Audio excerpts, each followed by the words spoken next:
আসসালামু আলাইকুম এভরিওয়ান, কি অবস্থা সবার? আমি তানজিমুল ইসলাম। আজকে আরেকটা কন্ট্রোভার্সিয়াল টপিক নিয়ে ক্লাস নিয়ে এসেছি। সেটা হচ্ছে জেরান্ড অ্যান্ড পার্টিসিপল, যেইটা এত কন্ট্রোভার্সিয়াল যে আমাদের ইন্টারমিডিয়েট থেকে শুরু করে অনার্স লেভেল অ্যান্ড চাকরি পরীক্ষা প্রত্যেকটাতে আমাদের এই কন্ট্রোভার্সিয়ালটা থাকেই। স্বাভাবিকভাবে আমরা দেখি যে আমরা কনফিউজড হয়ে যাই এটা জেরান্ড নাকি পার্টিসিপল। ইভেন আমাদের যারা ইংলিশ পড়ায় তাদের মধ্যেও এই কনফিউশনটা থাকে। তো আমি আজকে এই প্রবলেমটা সলভ করার জন্য অ্যান্ড যাতে পরবর্তীতে আমাদের খুব বেশি সমস্যা না হয় এই জেরান্ড আর পার্টিসিপল নিয়ে, এই জন্য একটা ক্লাস নিয়ে এসেছি। তো ক্লাসটা শুরু করা যাক কথা না বাড়িয়ে। তো প্রথমের যে আমাদের রুলসটা আছে তার আগে আমরা বলি যে স্বাভাবিকভাবে আমরা কোনো আইএনজি যুক্ত ওয়ার্ডকেই জেরান্ড বা পার্টিসিপল হিসাবে সলভ আউট করার ট্রাই করি, তাই না? তো একটা সেন্টেন্সে যদি আইএনজি দ্বারা যুক্ত কোনো ওয়ার্ড আমরা সলভ আউট করতে চাই জেরান্ড নাকি পার্টিসিপল, ওই ওয়ার্ডটাকে আমরা যদি যদি ইফ দ্বারা রিপ্লেস হয়, সরি ইফ না, এটা ইট, যদি ইট দ্বারা রিপ্লেস হয় তাহলে সেটা হবে জেরান্ড। অর্থাৎ আমি যদি সংক্ষেপে আরেকবার বলি যে কোনো সেন্টেন্সে ওই আইএনজি যুক্ত ওয়ার্ডটি যদি ইট দ্বারা রিপ্লেস করা যায় তাহলে সেটা হচ্ছে জেরান্ড। ঠিক আছে, আমরা হচ্ছে যে স্বাভাবিকভাবে একটা উদাহরণ দেখি, সেটা হচ্ছে যে সাদিক এনজয়েস এই যে রাইডিং বাইক। ঠিক আছে, তো সাদিক এখানে সাবজেক্ট, এনজয়েস রাইডিং বাইক, অর্থাৎ আমাদের সেই আইএনজি যুক্ত ওয়ার্ড হচ্ছে রাইডিং। এই রাইডিং ওয়ার্ডটাকে আমরা যদি ইট দ্বারা রিপ্লেস করতে পারি তাহলে হচ্ছে এটাকে জেরান্ড বলতে পারবো, রাইট? তো দেখা যাক আমরা এটাকে লিখলাম, জেরান্ড হয় কিনা দেখা যাক। ওকে, আমরা লিখলাম ইট, অর্থাৎ এখন আসতেছে সাদিক এনজয়েস ইট। ঠিক আছে, তো অর্থ কিন্তু আসতেছে যে সাদিক এনজয়েস ইট। তো এই জায়গাতে যেহেতু ইট দ্বারা রিপ্লেস করে আমার সেন্টেন্সটা কমপ্লিট মিনিং দিচ্ছে, তাহলে হচ্ছে এটাকে আমরা জেরান্ড বলতে পারবো। ঠিক আছে, এটাকে আমরা জিরান্ড বলতে পারবো। পরেরটা দেখি, হি গেভ আপ স্মোকিং।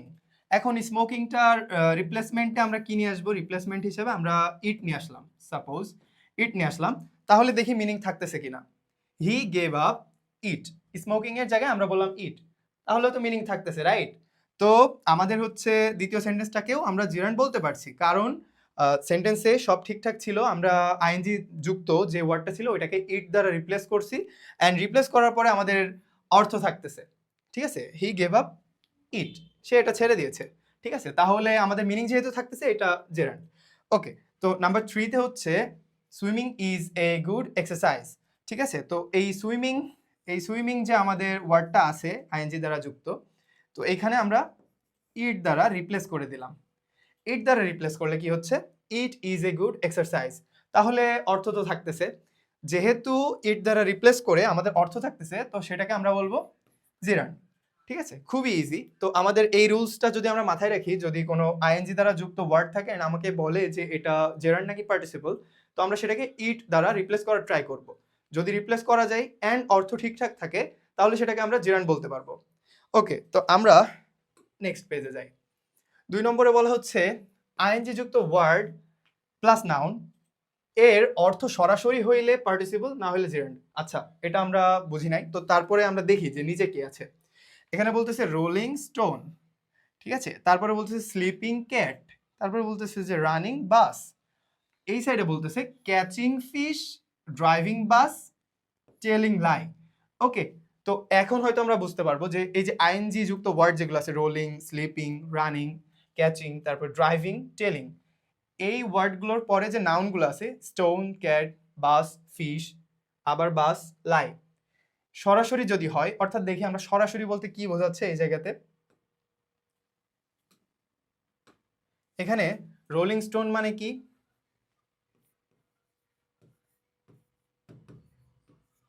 ঘুরন্ত পাথর, তাই না?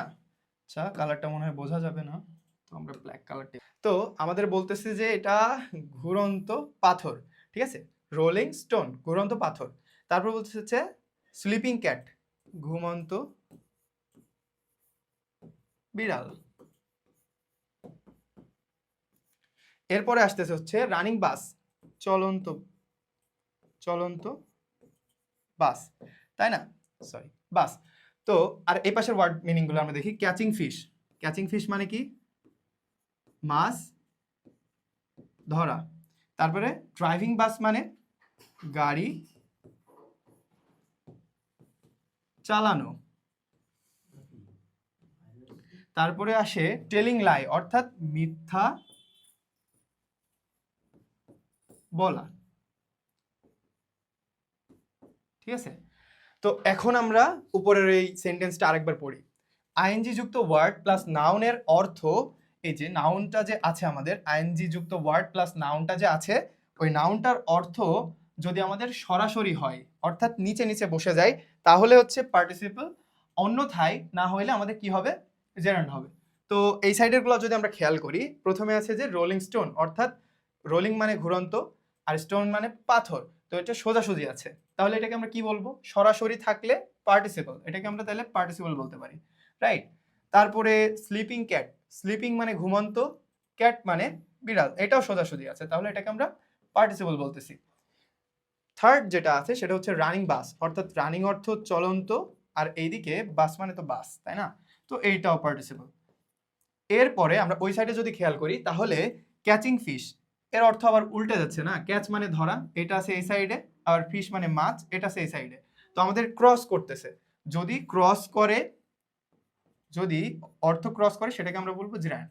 ওকে, জিরান। তো আমাদের ড্রাইভিং বাস, বাস গাড়ি, আর ড্রাইভিং মানে চালানো, ক্রস করতেছে। তারপরে লাই মিথ্যা, টেলিং হচ্ছে বলা, অর্থাৎ এইটাও ক্রস করতেছে। আমরা তাহলে বুঝতে পারছি যে এই তিনটা হচ্ছে কি, এই তিনটা জেরান্ড, আর এই পাশের এই তিনটা হচ্ছে যে পার্টিসিপল, রাইট। আমরা আরেকবার যদি বলি যে আইএনজি যুক্ত যে ওয়ার্ডটা থাকবে, এরপরে যে নাউনটা থাকবে, এই আইএনজি যুক্ত ওয়ার্ড আর নাউনের অর্থ যদি নিচে নিচে বসে, যার যার অর্থ এটা যদি নিচে নিচে বসে, তাহলে সেটা হচ্ছে পার্টিসিপল, আর যদি ওয়ার্ডের মিনিংগুলা ক্রস করে, তাহলে এটা হচ্ছে জেরান্ড। খুবই সহজ। ওকে, তো আমরা দেখি পরে কি আছে। 3 নম্বরে বলতেছে article plus verb plus ING বা অন্য কিছু হবে, আইএনজি যুক্ত ওয়ার্ড প্লাস প্রিপজিশন যদি থাকে, তাহলে আমাদের কি হবে এটা আমরা দেখবো এখন। Bowling of Mustafizur Rahman is always I soothing. ঠিক আছে, তো এখানে আমাদের আইএনজি যুক্ত ওয়ার্ড হচ্ছে বলিং। আমাদের রুলস অনুযায়ী article plus verb plus ING plus preposition যদি থাকে, এটাকে আমরা বলবো জেরান্ড। তাহলে জেরান্ড আমরা কাকে বলবো, আর্টিকেল আর প্রিপজিশনের মাঝখানে যদি কোনো ভার্ব প্লাস আইএনজি থাকে, সেটাকে আমরা জেরান্ড বলবো। ঠিক আছে, তো আমাদের এখানে আছে এটা আর্টিকেল, তাই না, এটা তো আর্টিকেল, আর এটা হচ্ছে যে প্রিপজিশন। তো আর্টিকেল আর প্রিপজিশনের মাঝামাঝি ভার্ব প্লাস আইএনজি রয়েছে, ঠিক আছে, ভার্ব প্লাস আইএনজি রয়েছে, এটাকে আমরা বলবো হচ্ছে জেরান্ড। ওকে, তারপরে দেখি 2 নম্বর যেটা আছে সেটা হচ্ছে যে the writing of Nazrul gives us inspiration. Okay, তো এখানে এটা হচ্ছে প্রিপজিশন, এটা সরি এটা হচ্ছে আর্টিকেল, আর এটা হচ্ছে যে প্রিপজিশন, রাইট, আর মাঝখানে আছে ভার্ব আইএনজি, তো এটাকে আমরা জেরান্ড বলবো। আমরা তাহলে 3 নম্বর রুলস যেটা ছিল যে আর্টিকেল আর প্রিপজিশনের মাঝামাঝি যদি ভার্ব প্লাস আইএনজি থাকে, সেটাকে আমরা বলবো হচ্ছে জেরান্ড। ওকে, তো আমরা 2টা উদাহরণ দেখে হয়তো বুঝে গেছি। তো এরপরে দেখি আর কি আছে। Subject plus verb plus person অথবা থিং প্লাস ভার্ব আইএনজি, ঠিক আছে, এটা যদি হয় তাহলে কি হবে, এটা হবে পার্টিসিপল। ঠিক আছে,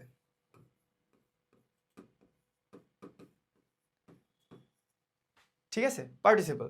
এখন আমরা উদাহরণের মাধ্যমে দেখার চেষ্টা করব।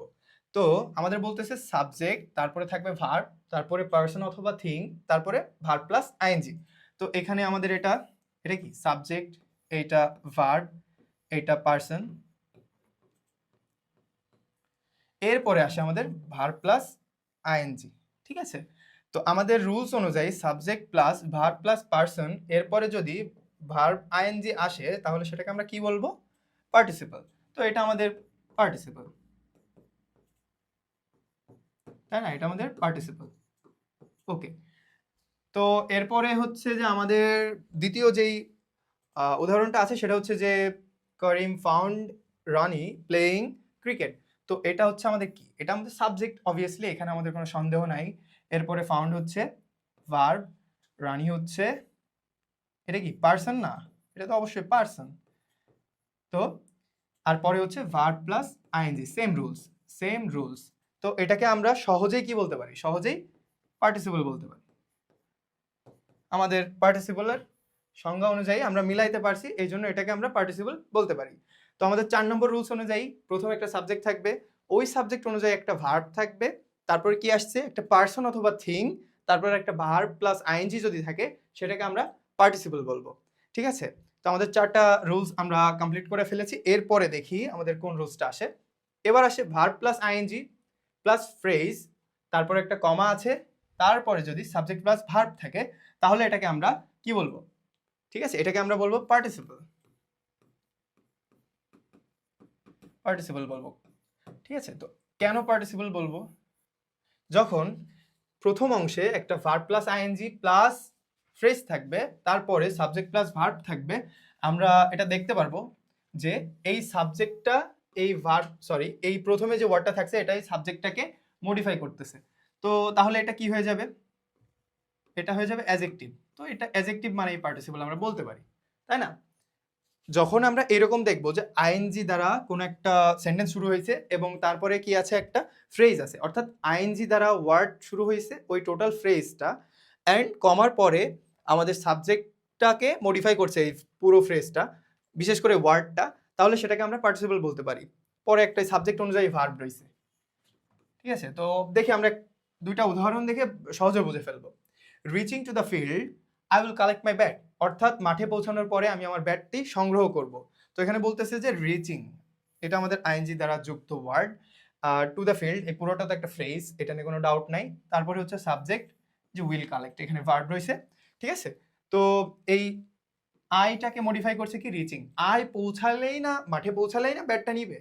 তো যেহেতু আইকে মডিফাই করছে যে রিচিং, তাহলে এটা হচ্ছে যে পার্টিসিপল। ঠিক আছে, তো আমাদের পরের উদাহরণটা দেখি। Moving to Dhaka, moving to Dhaka, ঢাকাতে মুভ করার পরে he would manage a job, সে একটা চাকরি ম্যানেজ করতে পারতো। তো এখানে হি হচ্ছে আমাদের সাবজেক্ট, আর উড ম্যানেজ এখানে আমাদের পরের সেন্টেন্সটা কারেক্ট, খুব সুন্দরভাবে দেওয়া আছে, উড ম্যানেজ ম্যানেজ করতে পারতো এ জব। তো হিকে মডিফাই করতেছে মুভিং, হি যদি ঢাকাতে মুভ করে, মুভিং ওয়ার্ডটা হিকে মডিফাই করতেছে। তো আমাদের রুলস অনুযায়ী এটা হচ্ছে পার্টিসিপল। অর্থাৎ রুলসটা কঠিন দেখতে হলেও আমাদের উদাহরণ দেখার পরে খুব বেশি আর ডাউট থাকে না, আশা করা যায়। তো আমাদের 5 নম্বর রুলসটা যেটা ছিল যে ভার্ব প্লাস আইএনজি দ্বারা যদি কোনো ওয়ার্ড দ্বারা কোনো ফ্রেজ শুরু হয় অ্যান্ড ওই ফ্রেজটা পরের যে সাবজেক্ট আছে কমার পরে ওইটাকে মডিফাই করে, তাহলে ওই আইএনজি দ্বারা যুক্ত ওয়ার্ডটা হবে পার্টিসিপল। খুবই সহজ। ওকে, তো এরপরে দেখি 6 নম্বরে যেটা আসে subject plus linking verb plus verb plus ING, অর্থাৎ সাবজেক্ট থাকবে, তারপর একটা লিঙ্কিং ভার্ব থাকবে, তারপরে ভার্ব প্লাস আইএনজি যদি হয়, সেইটাকে আমি যদি কি দিয়ে উত্তর করি, কি দিয়ে প্রশ্ন করি, যদি উত্তর পাই, উত্তর পেলে এটা হবে, এটা কি হবে? জিরান্ড। ঠিক আছে, এটা হবে জিরান্ড। যদি আমরা কাকে প্রশ্ন করে ভি প্লাস আইএনজি যেটা রয়েছে এটাকে যদি কি দ্বারা প্রশ্ন করি, কি অথবা কেমন, দুইটা প্রশ্ন করব, আমরা যদি কি দ্বারা প্রশ্ন করে উত্তর পাই সেটা হচ্ছে জিরান্ড, একদম নিঃসন্দেহে আমরা জিরান্ড দিয়ে দেবো। আর যদি কেমন দ্বারা প্রশ্ন করে উত্তর পাই তাহলে সেটাকে আমরা কি বলবো? পার্টিসিপল। এটাও কাইন্ড অফ কঠিন লাগতেছে, আমরা দুইটা উদাহরণ দেখি। মাই হবি ইজ ফিশিং, তো এখানে হচ্ছে সাবজেক্ট মাই, সাবজেক্ট, তারপরে হচ্ছে যে লিঙ্কিং ভার্ব, এই যে ইজ রয়েছে লিঙ্কিং ভার্ব ফিশিং। ঠিক আছে, তো ভার্ব প্লাস আইএনজি রয়েছে। তো দেখা যায় যে এই যে ভার্ব প্লাস আইএনজিটা রয়েছে এটাকে আমরা কি দিয়ে প্রশ্ন করলে উত্তর পাওয়া যাচ্ছে? মাই হবি ইজ, কি দিয়ে প্রশ্ন করলে পাচ্ছি যে আমার হবি কি? ফিশিং, উত্তর পাচ্ছি। কেমন দিয়ে প্রশ্ন করলে কি উত্তর পাচ্ছি? আমার হবি কেমন? আমার হবি হচ্ছে মাছ ধরা। কেমন দিয়ে প্রশ্ন করে কি মাছ ধরা উত্তর আসছে? অবশ্যই না। এটা যেহেতু কি দিয়ে প্রশ্ন করে উত্তর পাচ্ছি তাহলে এটাকে আমরা বলবো কি? জিরান্ড। ঠিক আছে, তো পরেরটাই দেখি যে আবার একই জিনিস রয়েছে। ঠিক আছে, এখন আমরা ফ্যাসিনেটিংকে প্রশ্ন করব কেমন দিয়ে। মাই হবি ইজ ফ্যাসিনেটিং, তো আমার হবিটা কেমন? আমার হবিটা হচ্ছে এই যে ফ্যাসিনেটিং। ঠিক আছে, তো তাহলে আমরা ফ্যাসিনেটিংটাকে কেমন দিয়ে উত্তর পেয়েছি, এই যে কেমন দিয়ে উত্তর পেয়েছি, তাহলে এটাকে কি বলবো? পার্টিসিপল। ঠিক আছে, আমাদের 6 নম্বর রুলসটা ছিল সাবজেক্ট প্লাস লিঙ্কিং ভার্ব এবং তারপরে ভার্ব প্লাস আইএনজি যদি থাকে, ওই ভার্ব প্লাস আইএনজিকে কি দিয়ে প্রশ্ন করে উত্তর পেলে আমরা তাকে কি বলবো? জেরান্ড বলবো। আর যদি কেমন দিয়ে প্রশ্ন করে উত্তর পাই তাহলে সেটাকে বলবো পার্টিসিপল। আমরা দুইটা উদাহরণও দেখেছি, খুব বেশি ডাউট থাকার কথা না। তো এরপরে দেখি আমাদের একটা প্র্যাকটিস শিট আসছে, আমরা মাত্র 4টা, এরপরে কয়েকটা আছে, তো আমরা প্র্যাকটিসটা একটু করে দেখব, ঠিক আছে? He is looking at a flying bird, ঠিক আছে? He is looking at a flying bird, এই লুকিংটাকে আমরা কি বলবো? পার্টিসিপল বলবো নাকি জিরান্ড বলবো? তারপরটা দেখি, running is a good exercise, এইটাকে আমরা জিরান্ড বলবো নাকি পার্টিসিপল বলবো? He is fond of playing cricket, সে ক্রিকেট খেলার ভক্ত, এটা আমি নিজেকে মিন করেছিলাম যখন লিখেছিলাম, whatever. A rolling stone gather no moss, এটা অনেকবার এসেছে বিসিএস চাকরির পরীক্ষা, তারপরে হচ্ছে ইউনিভার্সিটির পরীক্ষায় এইটা বারবার রিপিট হয়। তো পরেরটা আমরা কয়েকটা দেখি প্র্যাকটিস। হ্যাঁ, আমরা এই 10টা প্র্যাকটিস রাখছি। তো হেয়ারিং দ্য নয়েজ, শব্দটা শোনার পর, দ্য বয় ওক আপ, বয়টি জেগে গেছে। I saw some of the players eating junk food. Oh হ্যাঁ, I saw some of the players eating junk food. অর্থাৎ আমি দেখেছিলাম যে কয়েকটা প্লেয়ার হচ্ছে জাঙ্ক ফুড খাচ্ছিল, ঠিক আছে? তো এটাও আমি আমার পার্সোনাল অভিজ্ঞতা থেকে দেখছি, আমাদের যখন জাঙ্ক ফুড খাওয়া নিষেধ থাকে, আমরা যারা প্লেয়ার আছি, তো আমরা অনেক সময় লুকায় চুরায় খাই, তো এটাই মিন করে লিখছি। তারপরে আসে playing the piano relaxes his stress, অর্থাৎ পিয়ানো বাজাইলে তার মনের মধ্যে ভালো লাগে। অনেকের আছে না যে গান গাইলে ভালো লাগে, যখন মন খারাপ থাকে বিভিন্ন অ্যাক্টিভিটিস করলে মনের মধ্যে ভালো লাগে। তো এই ছেলেটার কি হচ্ছে, পিয়ানো বাজায়ে মন ভালো হয়ে যাচ্ছে, ঠিক আছে? তারপরে আছে যে eating fast food should be avoided, ঠিক আছে? আমাদের ফাস্ট ফুড খাওয়া কমিয়ে দেওয়া উচিত সবার। তারপরে আসে a crying baby is very difficult to manage, অর্থাৎ একটা যে কান্না করা বাচ্চা যখন কান্না করে তাকে ম্যানেজ করা, থামানো খুব কষ্টের কাজ, এটা সবাই জানি মোটামুটি। তারপরে আসে যে everyone is gazing at the flying bird, অর্থাৎ এইখানে আমাদের যে 10টা প্র্যাকটিস রয়েছে, এই 10টা প্র্যাকটিস আমাদের কমেন্ট সেকশনে উত্তর করে যাবেন। অবশ্যই আমরা নেক্সট পার্টে এটার উত্তর নিয়ে আসব, but I just want to see যে কারা হচ্ছে এই ক্লাসটা পুরোপুরি করছে, অ্যান্ড যে আমরা 6-7টা রুলস নিয়ে কথা বলছি, 6-7টা রুলস কে কে বুঝেছে অ্যান্ড বোঝার পরে অ্যাপ্লাই করেছে। তো আমি আশা করব যে আপনারা হচ্ছে এই 10টা প্র্যাকটিস, আমি সরে যাচ্ছি, আপনি স্ক্রিনশট নিতে পারেন, প্র্যাকটিসের উত্তর কমেন্ট সেকশনে দিয়ে দিবেন, অ্যান্ড তারপরে আমি খুব শীঘ্রই হচ্ছে একটা অ্যান্সার শিট দিয়ে দিব বা অ্যান্সার দিয়ে দিব, but I just want to see যে কয়জন এটা মনোযোগ দিয়ে দেখেছেন অ্যান্ড প্র্যাকটিস করেছেন। ওকে, তো এই যে স্ক্রিনশট নিয়ে নিতে পারেন, জাস্ট নাম্বার দিয়ে এটা জিরান্ড বা পার্টিসিপল এটা লিখলে হবে, কমেন্ট সেকশনে জানিয়ে দিবেন। ওকে, তো আজকে এই পর্যন্তই ছিল। জেরান্ড অ্যান্ড পার্টিসিপল নিয়ে কারো আর কোনো সন্দেহ থাকার কথা না, আমি খুব সংক্ষেপে অ্যান্ড খুব ফাস্ট, একদম অন্যান্য কথা বাদ দিয়ে ডিরেক্ট পয়েন্টে কথা বলে শর্ট টাইমে একটা বড় টপিক শেষ করে দেওয়ার চেষ্টা করেছি, অ্যান্ড কিছু প্র্যাকটিস দিয়েছি। আশা করবো যে আপনারা প্র্যাকটিসের উত্তরগুলো কমেন্ট সেকশনে দিবেন। সবাইকে অনেক ধন্যবাদ। আসসালামু আলাইকুম।